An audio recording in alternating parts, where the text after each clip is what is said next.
Hello, I'm Barry Pascolutti from Mividas, and in this video this is the third and final part where we cover installation and initial configuration of Mividas Core, Rooms and the scheduling portal. In part 1 we deployed the OVA, in part 2 we configured the Mividas scheduler and we got that configured with our Active Directory so we could log in with our Active Directory credentials. And in this final part, I'm going to configure Mividas Core and I'm going to add a Cisco Meeting Server to that Mividas Core. So let's jump right in. And again, before we do anything else, I want to have another look around my Cisco Meeting Server. I want to have a closer look at what is installed and configured so far. So if I go to the API and look at the codespaces, so there is one space there, and let's go into a bit more detail there. It's got two access methods for guest and host.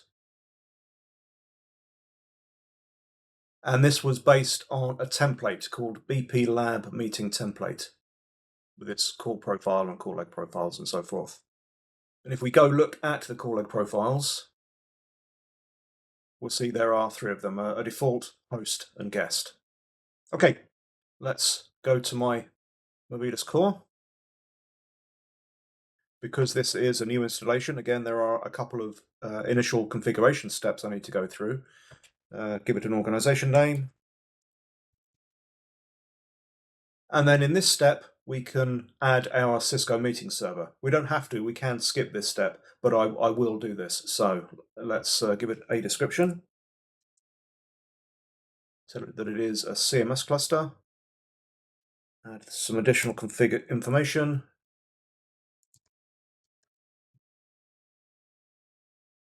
Our users can use the CMS web app, and we need to tell Mividas Core what the URL is to access the web app.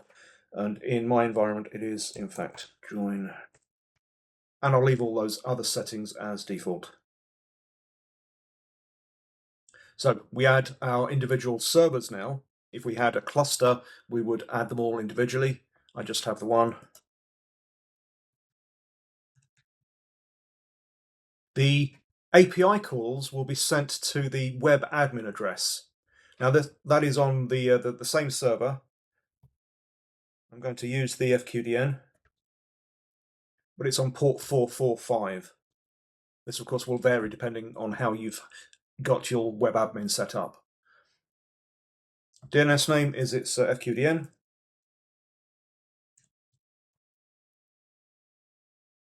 And I do have good certificates throughout, so we can verify the SSL. The username is the admin account name on our web admin. If we had tenants, we would tick this checkbox. Tenants and customers, I will leave that as a topic for a whole other video. I'll leave it unticked for now. But we do want our Mividas Core to be the receiver for call detail records from our CMS. Okay, that's now added. We can add a CUCM cluster and an expressway cluster at this point. I'm not going to bother, so let me skip that step. And again, just as we did for the scheduling portal, we have to configure a password for this Mividas fallback user account. So I'll just do that. Okay, I'm just going to go to users, and we will see that we have already learnt all of those users that existed on the Cisco Meeting Server. Now, I didn't do this. This was done automatically. Let me also go to meeting rooms, and we can see we've learnt that space that already existed. If I go into have a look at the details, we can see that it did have these two access methods for host and guest. And the other thing that I can do from here is I can add a new meeting space. In fact, let's do that. Let's go add, give it a name. There are pre-configured a number of templates that we can use. I'm just going to use the standard meeting room template. Give it just a random URI. We will use a random generated numeric ID. We do want to pin protect it. Checking this checkbox will actually force this to be a 2-role space. And we can use lobby functionality from here as well. Pick a layout, just going to leave that as automatic, and add. Okay, that is our space now created. And let's go and have a look at the CMS and observe that space there. There it is. There's my Mividas created space. If I go into more detail, we can see that we did create those two access methods, one for our guest and one for our moderator. Okay, now there is something that happens. I'm going to force it by rebooting my Mividas environment. You don't have to do this. This will do it by itself eventually, but I want to force it for this video. So I'm going to do a reboot. Let me close those tabs, go to my installer, and remember the reboot button was under maintenance for the installer and reboot. Now this is going to take several minutes, so again I will pause the recording and we'll pick it up when that's completed. Okay, we're back up, so let's go back to my core.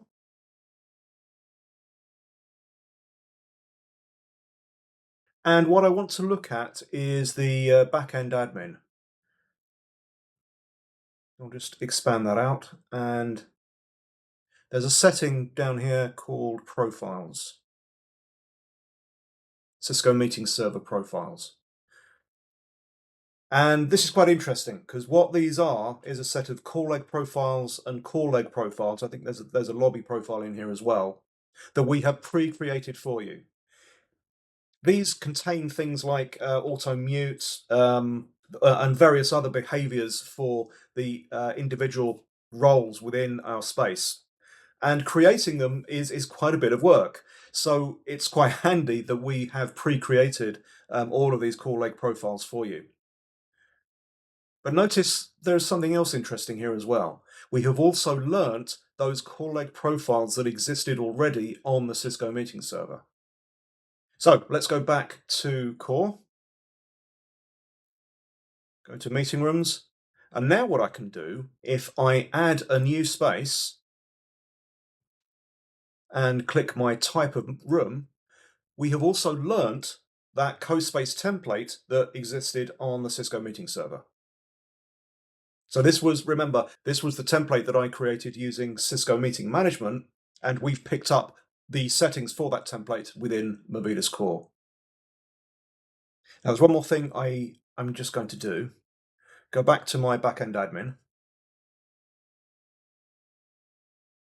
and look at my meeting types.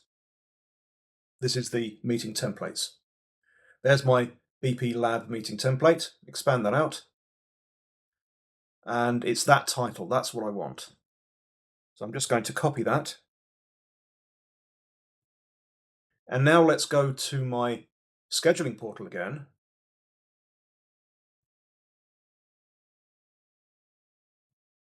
And I'm still logged in as the administrator, which is good. So again, let's go back to backend admin. Scroll down to my meeting types. Now I want to add a new meeting type.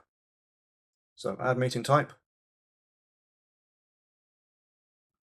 And the system name in the Core API, that's what I copied from the backend admin in Core. So I'm just going to paste that in here. Leave all of the other settings as default, but I will give it some labels. Just going to call this CMM template for now.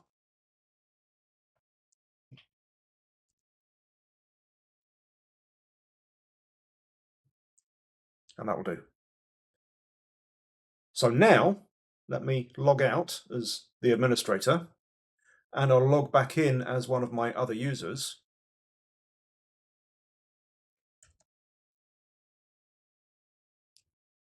We've now got the option to schedule a meeting based on that template that I had created beforehand using Cisco Meeting Management. Okay, that's everything I wanted to show you in this video. If you have any questions, please do get in touch. My name is Barry Pascolutti. Thank you very much for watching.